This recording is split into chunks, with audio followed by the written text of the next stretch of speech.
បញ្ហាក្រពះពោះវៀនរ៉ាំរ៉ៃឧស្សាហ៍ភើជូរច្រាលជាតិអាស៊ីតក្នុងក្រពះឆ្អល់ពិបាកក្នុងការកេងពិបាកក្នុងការបន្តបងប្អូនខ្ញុំសូមណែនាំម្សៅណាំវ៉ា 3 in 1ដែលមានធាតុផ្សំរហូតដល់3មុខនៅក្នុងនោះមានម្សៅចេកណាំវ៉ាក្បាលល្មៀតនិងមើមខ្ញី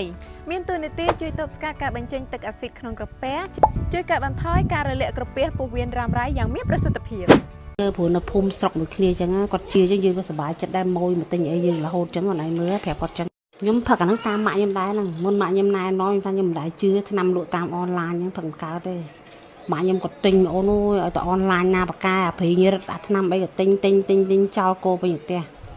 ដល់គាត់ចេកណាំវ៉ាហ្នឹងក៏ផឹកទៅគាត់ថាជាតែកូនកន្លែងសាកមើលខ្ញុំក៏សាកតាមគាត់ហ្នឹងគាត់ឲ្យខ្ញុំសាកអាម៉ានកញ្ចប់ហ្នឹងទៅពេលខ្ញុំត្រូវខ្ញុំទិញសងគាត់មកប្រអប់ហ្មងទៅមួយរយៈនេះកាពះដូចស្រួលអញ្ចឹងស្រួលខ្លួនតាបើផឹកអា 5 in 1ហ្នឹងយប់ឡើងហូបហើយមកទូដឹងរួយគេលក់ស្រួលហ្មងបើ 3 in 1ហ្នឹងវាបាត់កាពះមែនព្រឹកឡើងខ្ញុំផឹកទៅដូចមានអារម្មណ៍ថាធូរកាពះច្រើនអញ្ចឹងតែ 5 in 1នេះវាអារម្មណ៍ថាញ៉ាំហើយរួយគេអាហ្នឹងប្រហែលជាវាជំនួយ